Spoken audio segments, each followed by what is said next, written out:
பொதுவாக audio ஃபங்க்ஷன்னாலே VIPs வர பயப்படுறாங்க. ஏன்னா 30 சேரை போட்டு ஒவ்வொருத்தரையும் பேரை சொல்லி யார் டேர்ன் எப்போ வரும்னு தெரியாமல் டென்ஷன் ஆகுறாங்க. அதனால் பாருங்கள், நறுக்கா 6 சேர், 1 2 3 4 5 6 7 சேர் தான் போட்டிருக்கோம். இவங்க 7 பேர் தான் பேசுவாங்க. அதனால் ரெஸ்ட் அஷ்யூர்ட், நீங்கள்லாம் பீஸ்ஃபுல்லாக இருக்கலாம். ரொம்ப நேரம் ரொம்ப பேர் பேசுவாங்களோன்றது இல்லை. அவங்களுக்கும் A R Rahman sir he has to go by 12, அவர் ஃப்ளைட் பிடிச்சி மறுபடி போகணும். அதே மாதிரி பாரதிராஜா சார் தேனியிலிருந்து எனக்காக வந்திருக்காரு. ஏஆர் சார் அமெரிக்காவிலிருந்தே எனக்காக வந்திருக்கிறாரு. எல்லாம் தமிழ் திரையுலகம், ஏன் இந்திய திரையுலகம், ஏன் உலக திரையுலகத்தின் சார்பில் நிறைய பேர் இருக்கிறதுனால எல்லாரும் ஒரு விதமான பயம் கலந்த டென்ஷனில் இருக்கீங்க. அப்படி இருக்காதீங்க, ஜாலியாக இருங்க. ஏன்னா don't worry, be happy.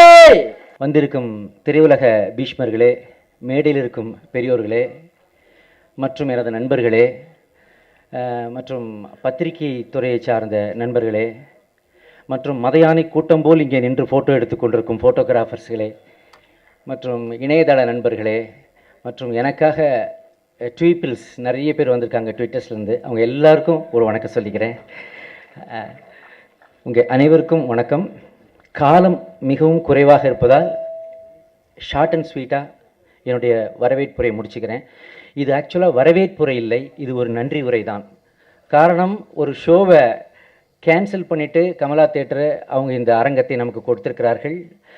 VN Chidambaram ஐயா நம் நினைவில் எப்பொழுதும் வாழ்ந்து கொண்டே இருப்பார். அவருடைய இளவல்கள் இங்கே வள்ளியப்பன், கணேஷ், நாகு, அத்தனை பேருக்கும் நான் நன்றி கடமைப்பட்டிருக்கிறேன். அதே மாதிரி கமலா தேட்டர் அத்தனை ஊழியர்களுக்கும் முதல் நன்றியையும் வணக்கத்தையும் தெரிவிச்சுக்கிறேன். அப்புறம் இந்த படத்தை பொறுத்த வரைக்கும் டைரக்டர் கண்ணனுக்கு என்னுடைய ஸ்பெஷல் தேங்க்ஸ் நான் சொல்லணும். எங்கே இருக்கார் சார்? டைரக்டர் கண்ணனுக்கு என்னுடைய ஸ்பெஷல் தேங்க்ஸ் சொல்லணும். ஏன்னா கிட்டத்தட்ட 3 வருஷமாக இந்த கதையை அவர் வச்சுக்கிட்டு என்னைய பண்ண சொல்லி கேட்டுட்டு இருந்தார். நான் 3 வருஷமாக அவருக்கு டேக்காக கொடுத்துட்ருந்தேன். பட் அதுக்கப்புறம் டைரக்டர் பாலா இதில் விவேக்க வச்சே பண்ணுங்கன்னு சொன்னதுக்கப்புறம், அதுக்கப்புறம் இன்னொரு மீட்டிங்கில் உலகநாயகன் கமல் அவர்கள் என்னை தனியாக அழைத்து போய் வித்தியாசமான கதைகளை பண்ணும் நேரம் இதுதான் விவேக் உங்களுக்கு என்று சொன்னார். ஸோ இது எல்லாம் காரணம்தான் நான் இந்த படத்தை பண்ணுவதற்கு. எனக்கு இது மாதிரி ஒரு கேரக்டர் கிடைக்கும்னு சத்தியமாக நினைக்கவே இல்லை. என்னை அறிமுகப்படுத்தியவர் என்னுடைய இயக்குனர், இதோ திரையுலக பீஷ்மர் பாலச்சந்தர் அவர்கள் இங்கே இருக்கிறார்கள்.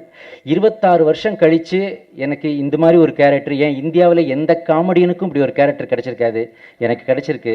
அதுக்கு டைரக்டர் கண்ணனுக்கு என்னுடைய நன்றியை தெரிவிச்சுக்கிறேன். அதே மாதிரி தயாரிப்பாளர் லாரன்ஸ், அவர் ஃபஸ்ட்டு படம் பண்ணுறாரு. ஃபஸ்ட்டு படம் பண்ணி முடிச்சு ஒரு ப்ரொடியூசர் எப்படி இருப்பார்னு உங்களுக்கே தெரியும். ஆனால் இன்னும் அவர் தெம்பா நல்லா இருக்கிறாரு.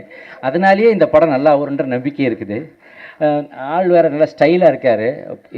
சார் கேபி சார் இன்ட்ரடியூஸ் பண்ண ரஜினி சார் மாதிரி இருக்கார். அப்போது அந்த ஸ்டைலில் இருக்கிறாரு. ஸோ அவர் ரொம்ப டெடிக்கேட்டடாக பண்ணுறாரு. அவரை நம்பி ஃபஸ்ட் காப்பி கொடுக்கலாம் எவ்வளோ பெரிய ப்ரொடியூசர்ஸ்னாலும். அந்த மாதிரி அப்படி சிக்கனம் பார்த்து பண்ணுவார். எக்ஸ்ட்ரா ஒரு இட்லி போட்டாலே முறைப்பார்.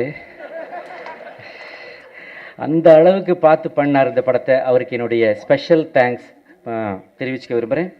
அப்புறம்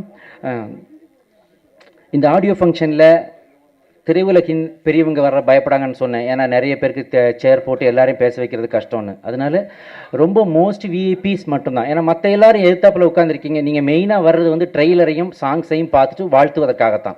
அது நீங்கள் எங்கேருந்து பண்ணாலும் எங்களுக்கு ஓகே தான். ஸோ எல்லோரும் வந்தாக்க எல்லோரும் பேசி முடிக்கிறதுக்குள்ளே சைக்கிள் டோக்கன், பைக்கு டோக்கன், கார் டோக்கன்லாம் எல்லாம் டென்ஷன் ஆகுறாங்க. ஸோ அதனால் we have made it a crisp phone. இதை நான் ஏற்கனவே ஒரு மேடையில் பாரதிராஜா சார்ட்டையும் பேசியிருக்கேன், விக்ரமன் சார்ட்டையும் பேசியிருக்கேன், கேஆர் சார்ட்டையும் பேசியிருக்கேன். அது முதல்ல நாங்கள் இப்போ அமுல்படுத்துகிறோம் இதில்.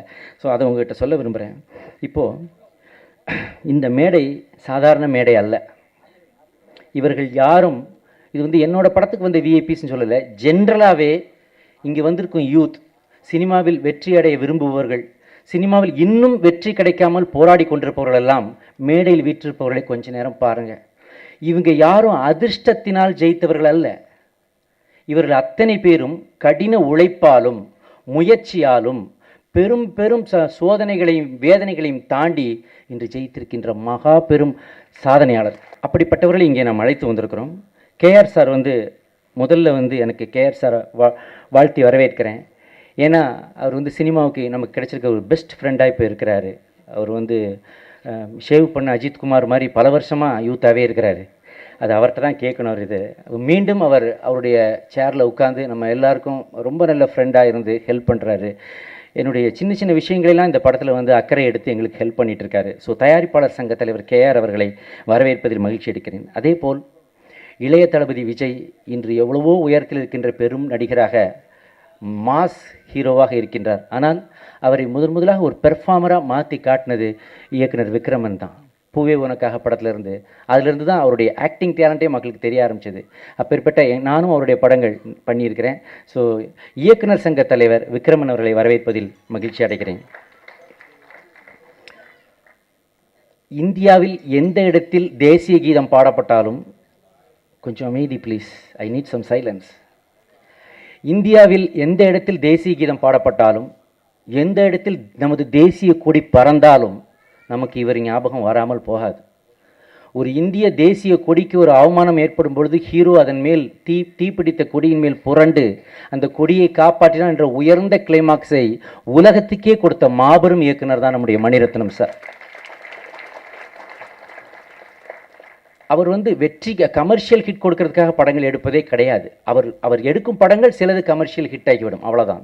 அவர் அதை பற்றி யானை படுத்தாலும் குதிரை மட்டம், யானை படுத்து கிடந்தாலும் குதிரை மட்டம் தான். அது யாராலும் மாற்ற முடியாது. இந்தியாவே திரும்பி பார்க்கின்ற, ஏன் நமக்கு ஒரு இசைப்புயலை அறிமுகப்படுத்திய மணிரத்னம் அவர்களை வரவேற்பதில் நான் மிக மிக மகிழ்ச்சி அடைகிறேன்.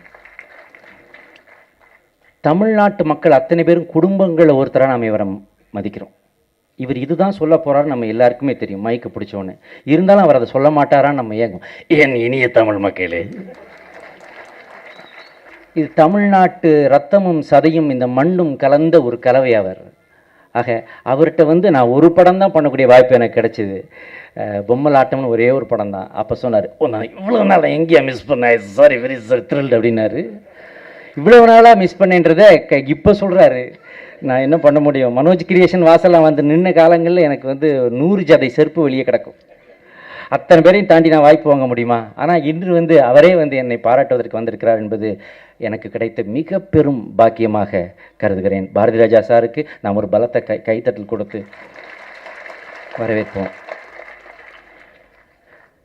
எனக்காக ஏரில் பறந்து வந்த ஏஆர்ஆர் அவர்களே, இங்கே இருக்க தேனியிலிருந்து பாரதிராஜ் சார் வர்றதுக்கே நாங்கள் ரொம்ப கஷ்டப்பட்டு அவரை மறுபடியும் இங்கே வர வச்சோம் இந்த நிகழ்ச்சிக்காக. ஆனால் ஒரே ஒரு இமெயில் கொடுத்தேன், ஒரே ஒரு மெசேஜ் பண்ணேன்.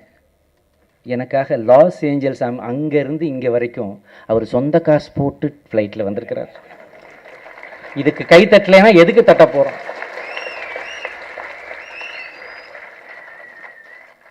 அதாவது பணிவு, உழைப்பு, தன் வேர்களை மறக்காத தன்மை. பணிவு, உழைப்பு, தன் வேரை மறக்காத தன்மை. இதற்கு உதாரணம் ஒரு மனிதனின் வெற்றியை பாருங்கள் இளைஞர்களே. எதனால் இவ்வளவு தூரம் உலக சிகரங்களை போய் தொட்டிருக்கிறார், உலக அளவுக்கு உயரத்தில் போய் நம்முடைய ஏஆர் ரஹ்மான் இருக்கிறாரு. ஆனால் அவர் ஒன்று சொன்னார். அவருடைய மிகப்பெரிய விருதை வாங்கும்போது ஒரு வார்த்தை சொன்னார், எனக்கு ரொம்ப பிடிச்ச வார்த்தை. உங்களுடைய வெற்றியின் ரகசியம் என்ன என்று ஏஆர் அவர்களை கேட்டப்போ ஒரு வார்த்தை சொன்னார்.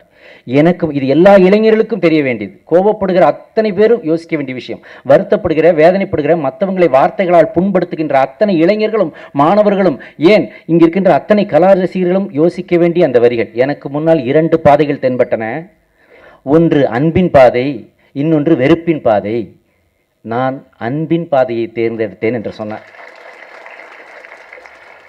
உலக பந்தில் எங்கேயோ ஒரு மூலையில் இந்தியா, அதோட எங்கேயோ ஒரு மூலையில் தமிழ்நாடு, அங்கே எங்கேயோ கொஞ்சம் தமிழ் பேசிக்கிட்டு இருக்க இனத்தின் அந்த தமிழ் மொழியை கொண்டு போய் உலக அரங்கில் ஆஸ்கார் வாங்கும்போது தமிழ் பேசினார்.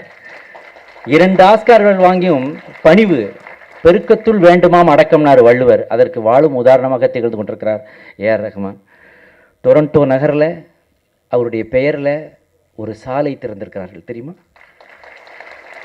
ஒரு ஸ்ட்ரீட்டுக்கு அவர் பேர் அல்லா ரக்கா ரஹ்மான்னு சொல்லி அவர் பேரை வச்சிருக்காங்க டொரண்டோ கவர்மெண்ட். அது மட்டும் இல்லை, அவருக்கு தபால் தலை வெளியிட்டிருக்கிறார்கள். இதெல்லாம் தமிழனுக்கு பெருமை இல்லையா? இப்பேற்பட்டவர்களெல்லாம் இந்த நான்தான் பாலாவை வாழ்த்துவதை நான் மிகப்பெரிய பாக்கியமாக கருதுகிறேன். நன்றி, வணக்கம். கல்யாணத்தில் தாலியை மறந்த மாதிரி நான் பாலச்சந்தர் சார் பேரை ஆர்டரில் மறந்துட்டேன். ஆனால் நான் எப்படி மறக்க முடியும்? நான் இன்னைக்கு இப்படி உங்கள் முன்னாடி நிற்கிறதுக்கு காரணமே அவர் தானே.